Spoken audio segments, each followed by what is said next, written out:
fourth edict already burns for your world.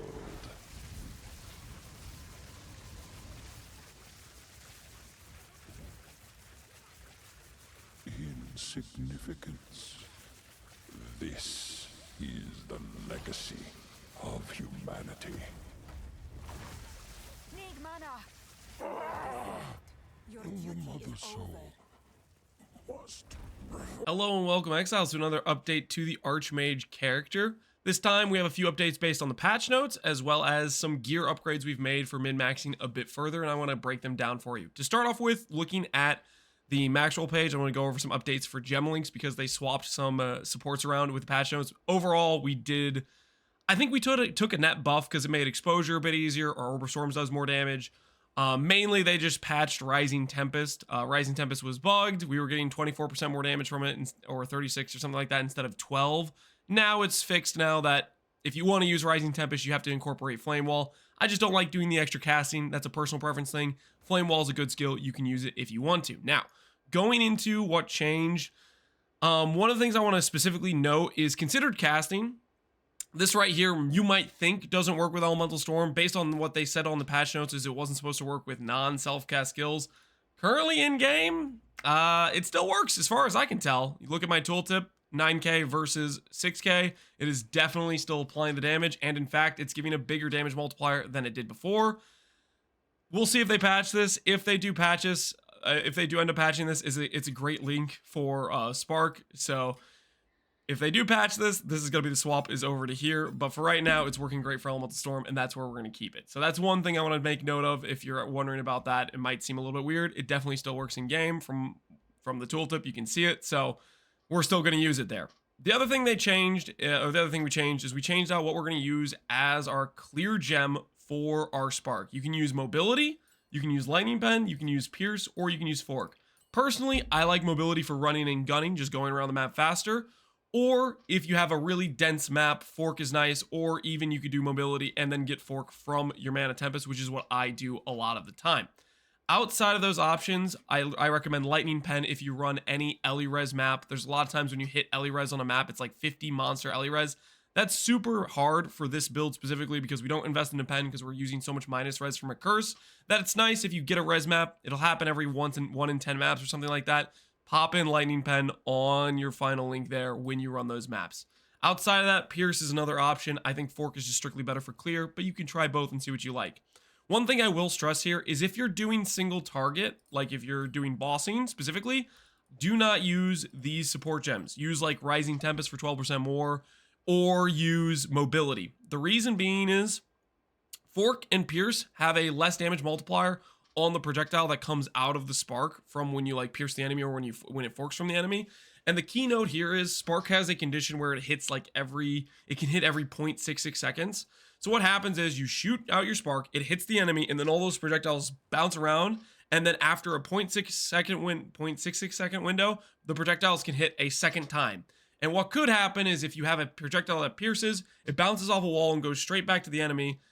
Technically, on that second hit, you could get a hit that has a less damage multiplier on it versus having one of the other projectiles that didn't pierce, which has full range of damage as an option.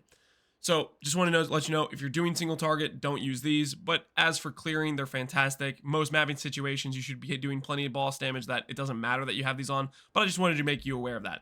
I have also had a lot of people ask about doing the Pierce Anoint for an option here. This is a okay option. I don't like it a ton because number one, you combine that Pierce Anoint with like 3 jewels or something like that. And jewels, a lot of the stats you care about are all on the Cobalt jewel, and the Pierce stat is on like the Viridian jewel or whatever. You don't really want to capsize all your scaling and your Anoint just to fix Pierce when it's not too bad to swap in a Pierce or a Fork when you're map clearing, and then swap it out when you're specifically doing a hard boss is what I would recommend. Or ultimately what I do is I just use Mana Tempest, and for the most part I haven't noticed a clear issue at all, and I just use Mana Tempest less and less as my character got better and better because it ends up being mostly irrelevant. I don't think there's enough density in monsters where you really need the extra clear, but that's just been my personal player experience. So I just want to leave those options open for you. So that's the updates in terms of the skill gem support gems. The other update I want to make you aware of, as for the set 1, set 2, set 3, I'm going to ask the the max roll devs to see if they can give us the ability to name these sets, because I want to let you guys know set 1 is for like the mid game gearing, set 2 is the 10x early gear that I showcased when I gave the trade search for you guys, and set 3 is what I'm going to have is the end game gearing as I'm min-maxing this character, so that way you can have some differentiation.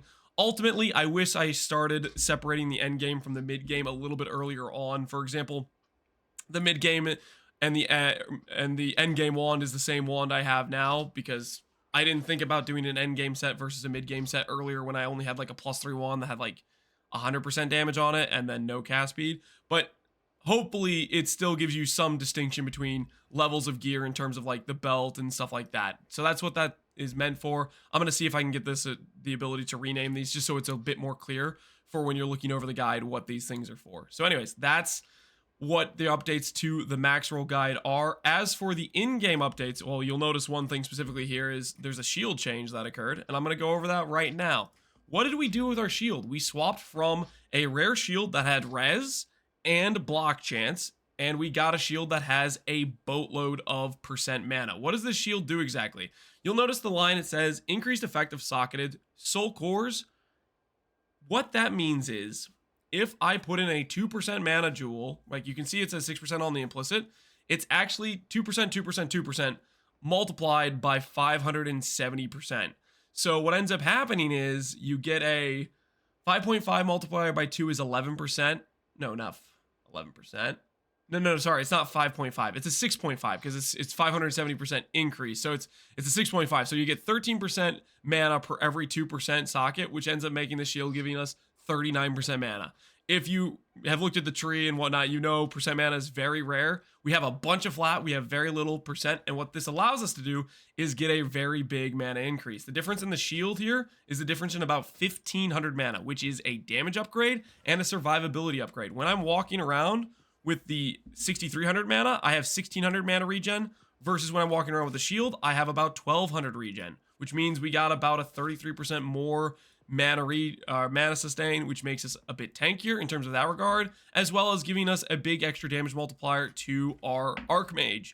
For example, 62 tooltip versus 48. So it's upgraded our damage and it's upgraded our overall total mana along with our mana sustain.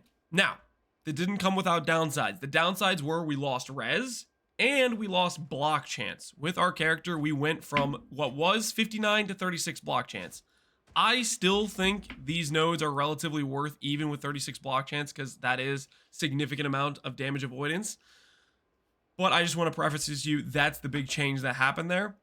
I think it'll end up feeling similar defensively because we have the higher mana regen and we have the higher flat mana amount. Maybe it's still a little bit worse defensively because losing 23 block chance is no joke. That's a lot of damage avoidance. In bosses, it'll strictly feel probably mostly better because most boss mechanics are unblockable, but in maps, it may feel slightly weaker. Also, you have to correct for your res more when you lose res on your shield. So that's the full disclosure of the shield change. You can opt for it if you want to or not, depending on how you feel about it. Try it out, see if you like it. It is expensive to get the shield. You have to get a 2-socket shield with some decent effective soul cores, and then you have to corrupt a 3rd socket. So for example, I bought a 570 shield for about 2 divines, and then I corrupted on an extra socket. That being said, I also bought like 5 other shields before this where I corrupted it and I didn't hit an extra socket and I just lost my investment. So it did cost a decent amount to get to this point. I believe the +1 socket is about a 1 in 4 corruption outcome. Maybe it's a little bit worse. I don't know the exact odds, but from corrupting, that's what it starts to feel like. It feels like it's maybe a 1 in 4 to add a socket, and I just wanted to go over that with you. As for the tree, we've changed a little bit here. We've started to add a bit of crit chance here and here, leaning into a little bit more proc for our elemental storm, as well as crit chance is no joke. It does help improve our spark damage overall, and that's some of the changes we've done here. I also am considering potentially doing a time lost jewel here where I swap these nodes here for these stun nodes here and maybe go for these crit nodes, which would give us 3 notables and about 13 small passives. The time lost jewel can roll with 1% mana per small passive, as well as things like spirit, which could allow us to do a clarity support for other extra mana regen, or it can roll percent int, which can allow us to scale more flat mana. It can roll that on notables. It can roll extra res.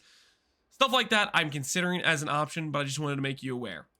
All right, anyways, that should cover all of the major changes we've done to the character. I'm going to quickly just go over the gear real quick. Ultimately, just look at the planner. You don't need to really see me hover it over to know what gear's there. The planner should have most of the gear updated, and I'll continue to update it every time I change something. I'm looking at maybe doing one final guide video after this, which will take me some time to assemble all the information, which will be a lot more comprehensive, as well as hopefully I can follow up with that a written guide on the max roll in case you want a little bit more information than the planner is giving you. I'm going to see about doing that as well. No promises, but that's what I'm shooting for. Ultimately, I've had a lot of fun progressing this character, and I'm going to give you guys a quick showcase of a T16. As I have done before, I have been playing basically my entire playthrough on a controller. I mainly just use mouse and keyboard when I'm going over showcasing the tree and stuff because it's a bit easier to go through your inventory and whatnot. Controller's big downside is the inventory management is very suboptimal. But the upside is the map clear and the actual gameplay feels fantastic. So if you're thinking about a controller, you can plug it into your PC. It's not too bad. That's my personal experience on the matter. And we'll do Savannah. This has a boss map and a ritual and a irradiated zone. And we'll do it with this T16 here. And we also have, just to showcase, we also have this node for rare areas or bosses are irradiated. I don't know if this gives us +1 level and we have some map boss difficulty. But hopefully this will be a fairly tanky boss for us to showcase here with the character and the updates. And then yeah, we're shooting for one final guide video after this before I start thinking about making my next build. But don't worry, I do plan to continually update this guide as they do patch notes for it. So for example, if there's a big patch where they nerf Archmage or they nerf some important thing we're using, I will take the time to update it. That's the plan. I want to continue to support this build because I like it a lot, and I hope you guys are enjoying it as well. But yeah, that's what we've been working on. I've been doing ritual a decent amount. As for earlier, I said that I believe Ingenuity, the big belt we're farming for, I think it's SSF viable. I do believe that is still true, but you can fantastically low roll. I'll give you a bit of numbers here. I've been hunting rituals, and I've had some feedback from people that are also hunting rituals for the Audience of the King. If you're wondering how to find it, from what I know, it can appear in red tier maps. I had somebody say as low as T12 that they found a Audience of the King. Number 2, from what I can tell, is Audience of the King is roughly maybe 1 in 20 rituals if you're cycling through all the possible, like you're checking every vendor reroll. Maybe it's 1 in 30 if you only have 1 reroll. If you start speccing the tree, for example, if you have, let me show you this real quick. If you have the Atlas tree node right here, which allows you to roll an additional time, then you can check 3 vendor windows.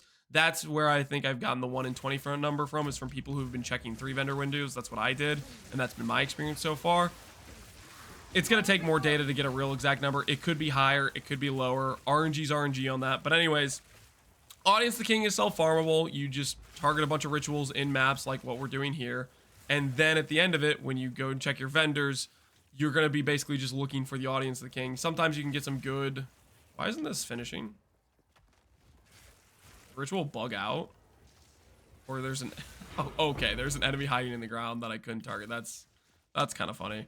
Anyways, as I was saying, Audience of the King, farming ritual red maps. Maybe it's somewhere in the range of 1 to 20. Maybe it could be worse, 1 to 30. Maybe it could be a little better, 1 to 15. I'm not 100% sure. But anyways, point is you have to farm Audience of the King. From what I've been told, it can drop at difficulty 0, and it's roughly a 1 in 4 to 1 in 3 drop rate. So, on average, to farm the belt, if you're doing this in SSF, or you're just trying to farm it because it's expensive and you don't want to pay the 20 or 30 divines or whatever the price is now, I haven't checked recently, that is how you can do that. You can farm Audience of the Kings and you can fight the boss a few times. That being said, if you're also maybe astute, you noticed I hadn't made the update videos for this character for a couple days.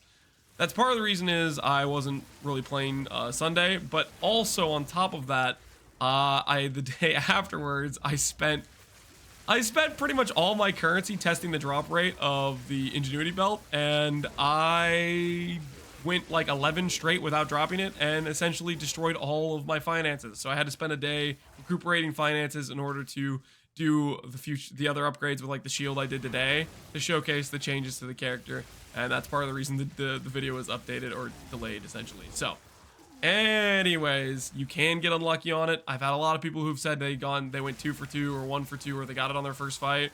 But there's also the scenario where I went 11 fights in a row without getting it. So far, my drop rate from, I've done about 20 fights as I've dropped the belt 3 times. I had some dude who said he did 50 fights and did the belt drop 16 times. I had one guy who said he did the fight 23 times. And he got, I believe it was, I think he said he dropped it 0 times. I have a hard time believing necessarily the 16 and 50 guy. Maybe I have a hard time believing the 1 in 23 guy. RNG can always be RNG, and hopefully that gives you some context. I do believe it is going to be something you can farm, but it's going to require a grind. You're going to have to do quite a bit of maps with Ritual and continue to, like, every time you do rituals, you check your shop. You say, okay, well, I'm having an Exalt here, so do I want to even buy that? Exalts are so low value with the market that is shifted. I'm not even going to buy it because I want to make sure I have the finances for, basically, every time you swap the vendor, you have a chance to see the fight. Well, I have enough money. I should be able to buy it, honestly. I have enough money. I can afford to click this. I'll buy it. All right. Anyways, and you check every single time you're looking for the Audience of the King. It'll appear in the top left or whatever, and that's where you'll be looking for it. But yeah, that's what I've been doing to find the Audience of the King. Is just every time you get a ritual, you check the vendors, you go through your rerolls, and that's how you find it. It has to be in red maps, I'm pretty sure. The lowest tier I've heard of is T12. Maybe you can find it in earlier maps, but that's just what I've been told from chat. They could be lying about it, they could be telling the truth, so take it with a grain of salt. But yeah, anyways, that's just about the Audience of the King. Just wanted to go over that and finding the Ingenuity belt if you want to try to self-farm it yourself. Yeah, okay, that's what the character looks like in the current state. I'm going to probably try over this next stream here to refine the character in terms of min-maxing what feels the best setup-wise. I'm fairly certain I like Elemental Storms, but there is an argument for, like, Double Shock Exposure. You can kind of make that decision yourself. Ultimately, it's hard to go wrong with Stormweaver. Most of the nodes are good. The main thing is Arcane Surge nodes, those are mandatory in my opinion. Outside of that, you can be a little bit flexible with how you want to play it. And yeah, this is probably my final update before I'll do a full guide video on the Archmage Stormweave character. So yeah, hopefully you guys enjoyed. As always, thanks for watching, Exiles. Take care and peace out. Have a good one.